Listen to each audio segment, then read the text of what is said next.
And we're back with another video. What's going on, beautiful people?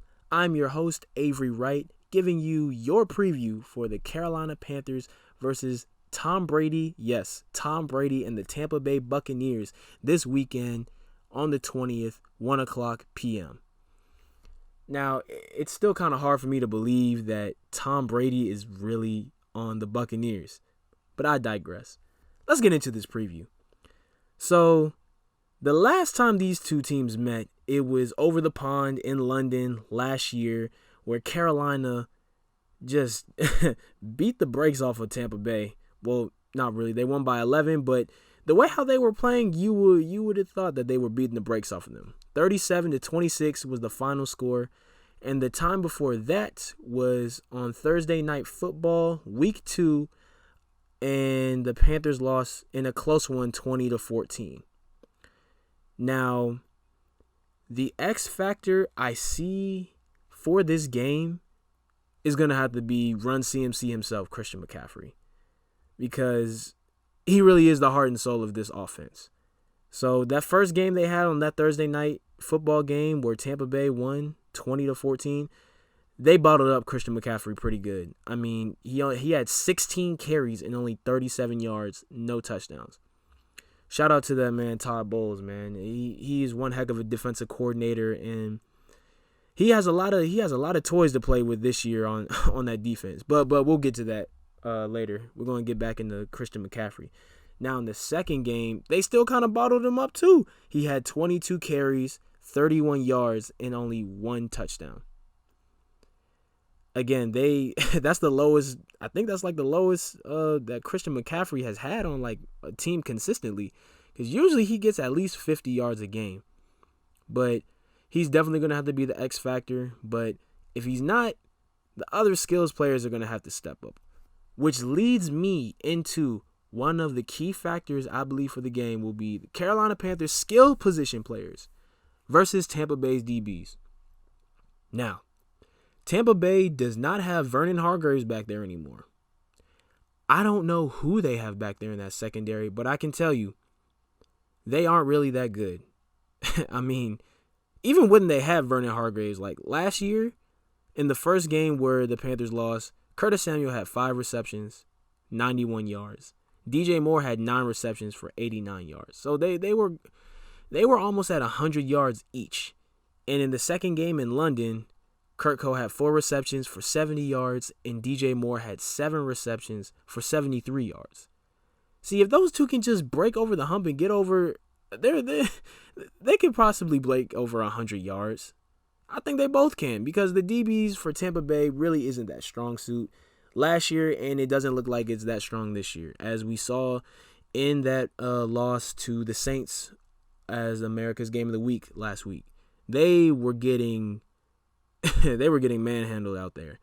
So, especially now, because, check it, we don't only just have Curtis Samuel, DJ Moore, but still we have Christian McCaffrey, we have Pharaoh Cooper, and we have Robbie Anderson.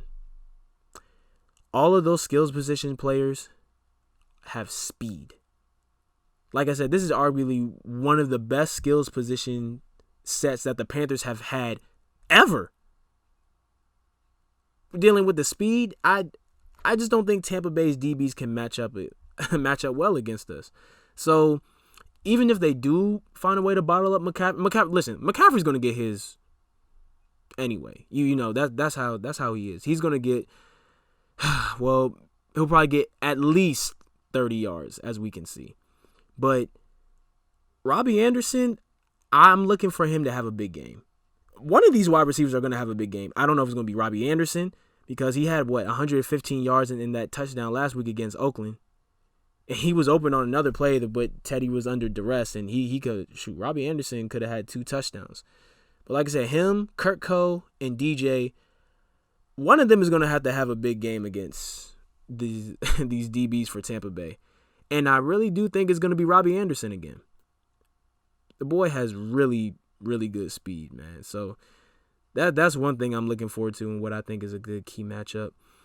Now, the offense I'm not really worried about the offense, because I really feel like they can put up the points. Now, my issue and my concern relies on the other side of the ball, the defense. The question is, can this young and experienced defense step up to the plate? Can they apply pressure and sack Tom Brady? Or at least have him under duress?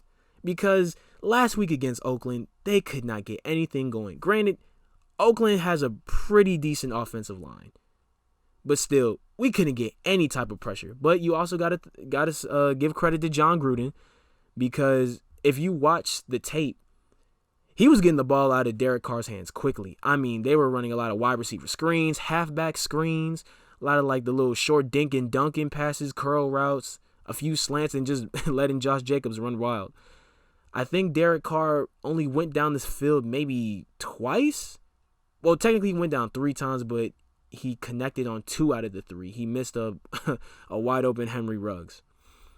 And that like I said, that's the main concern. Even Ruggs was double covered, and he still got open. I think he was on, who had him back there? I think it was Corn Elder and Trey Boston. And they were about to get beat if Ruggs came down with that ball. Now, speaking of the DBs, can they contain Mike Evans and Chris Godwin? Now, Mike Evans only had 1 reception for like 2 yards this past week. Yes, he was up against Marshawn Lattimore. Marshawn Lattimore was getting in his head, but that's very uncharacteristic of Mike Evans. And I know he was really ticked off after that game of only having 2 yards. Come on, man. You know Mike Evans is going to want to go crazy this game. And so will Chris Godwin, because Chris Godwin has been killing us. He killed us last year. I'm going to just be upfront. I mean, that first game where they won, he had 8 receptions, 121 yards. The second game, he had 10 receptions, 151 yards. This man, Chris Godwin, is the Panther killer, man. I don't know. And the way how our secondary is, I don't know if they'll be able to keep up with him. And then you have the big wide receiver in Mike Evans. Like I said, the first game, Evans had 4 receptions, 61 yards. Second game, he had 9 receptions for 96 yards. So, I don't think either of them had a big, we know Mike Evans did, but I don't think Chris Godwin had a big game against the Saints either. And not to mention, now they also have Gronk at tight end. So it's like you have 2 big dudes in Rob Gronkowski and Mike Evans. And then on top of that, you have the speedster in Chris Godwin. Oh, man. I don't even know what to say. I can see it right now. I already know that, because if y'all watched the last video, y'all know how I feel about Tahir Whitehead. I do not like Tahir Whitehead at that middle linebacker spot. And now that we're going up against Mike Evans and Rob Gronkowski, Tahir Whitehead is he's gonna have a lot of holding calls again. I can already see it. I'm gonna count how many times this weekend that he gets a PI call. But I guarantee you, Tahir Whitehead will have 3 PI calls, especially against Gronk, because you know Gronk, he loves the flop. If he gets a little bit of contact, he likes to flop. So I pray that Tahir Whitehead isn't going to be on Rob, man, because it's just going to be ridiculous. So I don't know. The DBs are going to have to step up. You know, Dante Jackson, Trey Boston, Troy Pride Jr., Jeremy Chin, all those guys, man. I know it's a tall task to ask of them. Ooh, bars. Tall task to ask? But anyway, I know it's hard for them to, you know, a lot of them don't really have a lot of experience. Well, the most experienced guy back there is Trey Boston. He has to lead those DBs. Second is probably Dante Jackson. Everyone else is pretty young. I don't know about Rasul Douglas, but I will say the tackling in the secondary was good last game, like especially in the rookie Troy Pride Jr. and Jeremy Chin. He was all over the place. But, oh, Lord have mercy. Just do not put Corn Elder out there on an island with Mike Evans or especially Chris Godwin. Do not leave Corn Elder out there on an island with Chris Godwin. He will be getting beat all day long. Like I said, I still don't even know how Corn Elder made this roster, man. It baffles me. It really does, but in the front seven, like I said earlier, applying pressure. They need to be able to apply some pressure, man. I know Bruce Arians has probably looked at the tape and saw that, that they were doing a lot of dinking and dunking, and it was working against us, you know? So I don't know. And you know Brady, especially when he was with New England, he's the king of dinking and dunking. And I don't even think he really went down the field that much either. I think they maybe only had maybe one catch down the field for about 20 yards. I know one of them was definitely picked off. I don't know about the other one, but I don't know. But Brady's bread and butter is dinking and dunking the football. If you could kind of eliminate that, then you basically have him. But we have to get him under duress. Because like any quarterback, when he's under duress, he can't really make split-second decisions, especially Tom Brady. The man's like, 42, 43 years old. If he gets pressured, he will throw the ball away or throw an inerrant pass. It's not like he's agile like Deshaun Watson or Josh Allen and can escape the pocket. Heck, even Baker Mayfield to escape out of a collapsing pocket and throw it on the run. Tom Brady's too old to be doing that. Young Brady, I'll give it to him. But the way how he is now, he can't do that anymore. So we can get this man under duress, especially I'm looking at you, Brian Burns, and the rookie Derek Brown. I want them to be able to apply the pressure and force Brady to throw an inerrant pass. Because if the front seven can get pressure, that will mask the holes in the secondary. Speaking of the front seven applying pressure, how's the run game going to do? I mean, how are they going to do against the run? Now, I know the Buccaneers, they just acquired Leonard Fournette. He didn't really do much last week against the Saints. I mean, he had 5 carries for 5 yards. And then they have Ronald Jones, who had 17 carries for 66 yards. The run defense against Josh Jacobs last week, again, they bottled him up in the first. But after that, he just ran wild on us. Can't let Ronald Jones and Fournette run the ball on us all day. Because if they do, then the play action is going to be killing this secondary. And they will be getting exposed. So, really, I'm really looking to see, can the front seven really apply pressure? Because, like I said, if the front seven can keep Tampa Bay on their heels, the secondary should be able to cover. Like I said, should be. But am I holding my breath for it? No.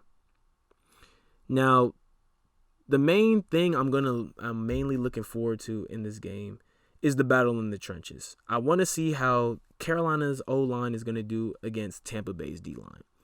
Now, like I said earlier, that Tampa Bay D-line, or their whole defense, is led by Todd Bowles. Now, I'll say this. Todd Bowles may not be a great head coach, but that brother is one heck of a defensive coordinator, man. And when he came to Tampa Bay last year, Shaq Barrett broke out, and that Tampa Bay defense is young and hungry, man. I mean, they got cats like, they got Shaquille Barrett, they got Vita Vea, they got old man Ndamukong Suh, who's still doing some things. Levante David. They just acquired Jason Pierre-Paul and Devin White. Like, that's a stout 7. I don't think that. Yeah, those are some pretty good players, man. So we'll see how this Carolina O-line can do. I mean, they were bending last. They were bending last week against Oakland. I think Teddy Bridgewater, he only got sacked one time. But again, Oakland's D-line isn't the best, but they're not the worst. Now, Tampa Bay's D-line, oh yeah, those boys are going to come out to play. In a division game, yeah. So, the O-line, if they can't block for Teddy, it's over. Because I just don't think this defense is going to hold up. Truthfully, I don't think the defense will hold up. I'm hoping Brian Burns and Derek Brown and Gross Matos, KK Short could apply some pressure, but I don't think it's going to happen. I don't really like Snow as our defensive coordinator, and again, I expect them to run up the score on us, especially the way how the media has been talking smack about Tom Brady and maybe about his old age settling in. Because one thing I noticed from being a Panthers fan, every time when the media goes off talking about one of our opponents that's supposed to be a big star in a negative way, the stars always come out on their A game and just go nuts against the Panthers. So, to be honest, I wouldn't be surprised if Tom Brady and that offense put a 50-piece up on that Carolina defense this weekend. we shall see. We shall see. So that's why the O-line really needs to be able to hold up for Teddy, to give Teddy a lot of time to throw to his receivers or make some running lanes from McCaffrey, because we're going to need it. Now, if the O-line can bend, if they can bend but not break, then they might have a chance. Because this Carolina offense, I think they can hang with any offense in this league. Truthfully. I really do. But the defense, I don't know, man. But we'll see. But my final prediction for this game this weekend, I have it being another close one. The Panthers lose, and another close one with Tampa Bay winning 34 to Carolina's 31. It'll be interesting to see what could happen, because for all I know, Carolina might just shock me, and they might just, especially defensively, it might just go crazy on Tom Brady. But we'll see what happens.